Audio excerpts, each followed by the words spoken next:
Would you look at that? A little fly has fallen into my web. A boy. What brought you to me, little fly? We aren't exactly close to the surface. You should have to go up to my other traps to find something as filling as your kind, man. Who am I? Why, little male fly, I'm the thing that your kind fears most. You see, my little ones, and smash them or run away screaming. Those little ones are not as strong or as smart as I, but I still care all the same. Would you not care if something so much larger harmed someone you knew? Huh? What do you think, male human? Someone that you felt connected to? Hmm? Maybe you're a father you can understand.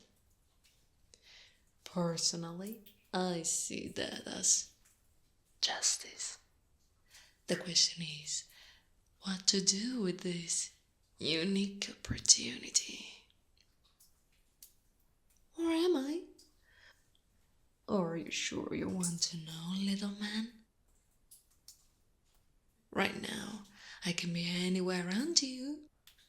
That means I can be far away from you, or right behind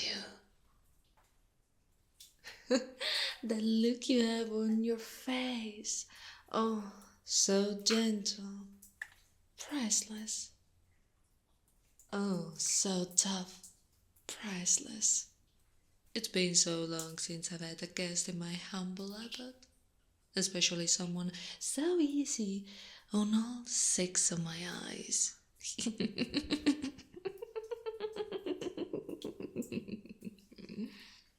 What's that look for? Did I finally click? Were you too shocked at my presence that you didn't even click that I called you a fly that was trapped in my web like the powerless man you are? Or maybe you were in denial.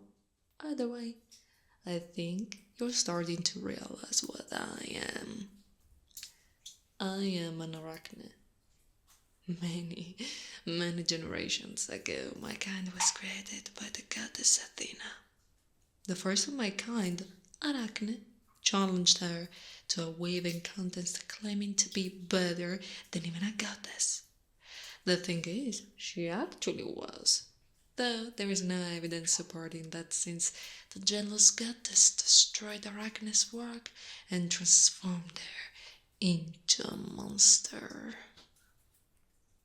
For a long time we used to be vengeful, acting like our feral cousins, taking humans down here and using them, especially men like you, until they were nothing but hollow husks, drained of life, their skin clinging tightly to their bones, their last expression of pain and terror as they had everything they were sucked out of them. However, we have moved away from this practice. It started by sparing people who accidentally wandered into our traps and feeding from those who were sent to kill us. Men, women, there was no difference. Then it became both the heroes and the innocent who were spared, while those who sought to use our homes for their own gain, well, they were devoured. No, we don't devour at all. We found ways to feed without harming our prey. It was essentially considering how few of us remained. There are no males in our species. Fortunately, Athena wished our existence as a species to last as long as possible. It must be done either a male or female can be used to reproduce. But I'm getting ahead of myself. In the time that we have talked, my schedule has been interrupted. You see, my kind of slower metabolism. Since I live down here, it is only natural for me to not require as much as food. But like all things, I have desires, hungers. I can go a long time without eating, but actually doing so, that's a different story. As of now, it's been about a month since my last filling meal.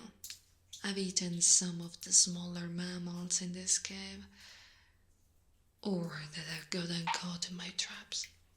I was just about to go and set up some traps further out in the woods surrounding my cave when I heard my main web vibrate. I've noticed that men like yours developed a system for receiving food directly to your shelters. But I never expected my food to fall directly into my living room. You don't want to die? No, little mayfly. You haven't been listening at all, have you?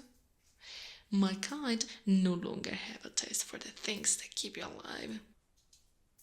We developed in a way that allows us to consume in what you have to spare. I'll give you a hint. Being an all-female species helps when it comes to feeding. Oh, but where are my manners? You aren't even close to being ready yet. I think you need to be in something more comfortable.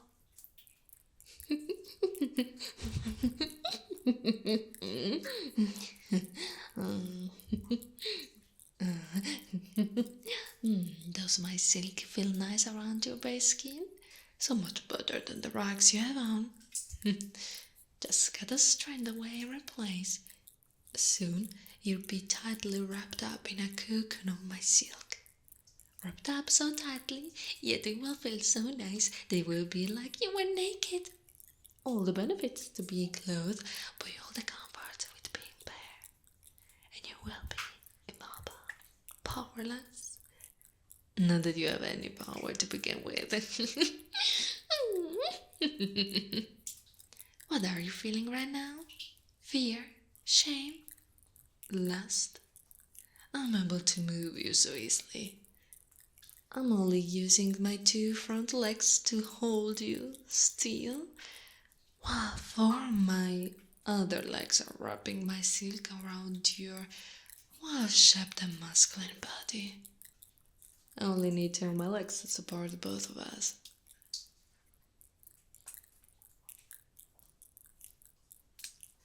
And you're so small compared to me. Sure, from the waist up we might be similar, but the rest of me, it could completely cover you. All done. Even among my sisters, my skills with weaving are unmatched. My bones are so precisely made that you can barely see where one strand ends and another begins. And you, my little man-fly, your form shows clearly as my silk is still tightly clinging to you. It makes my mouth water and my fangs drip as my venom glands swell in anticipation.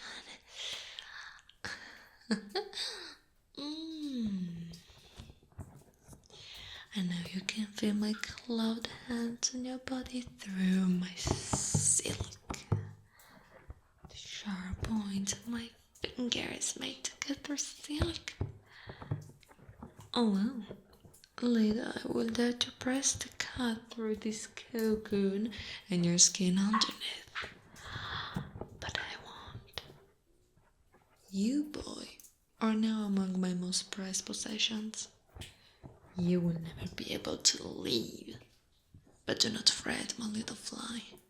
I will care for you so that you can continue to provide for me.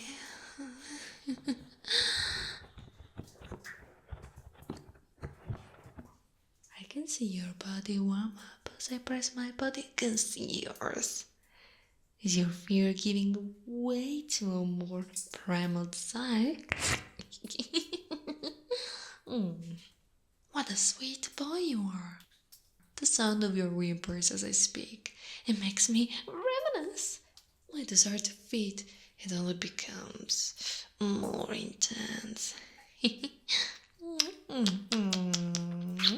Hold still, darling. It will only be in your second.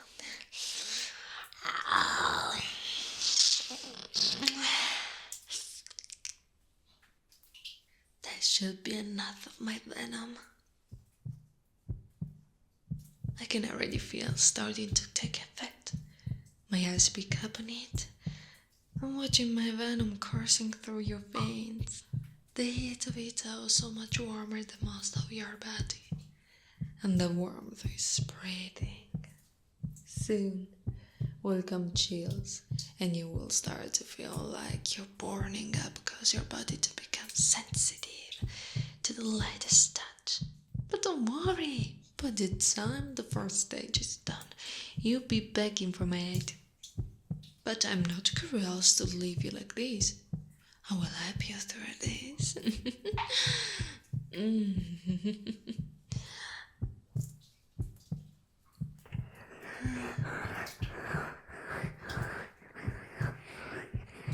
How is that, my little fly? You're already unable to speak.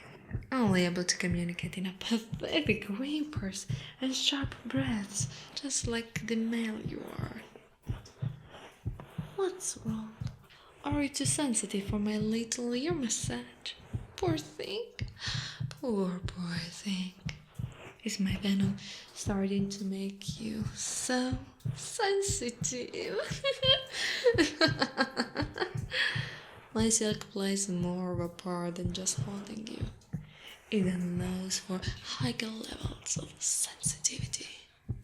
You see, with each moment that either I or you make it pulse a tight silk just enough to rub against your skin, that means that any movement that either of us makes, it will get much more intense.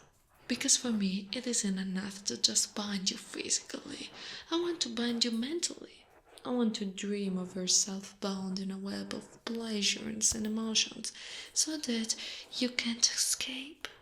You can't escape me. Not even in unconsciousness. I will be your world. You will rely on me just as I rely on you. Does that not sound just wonderful?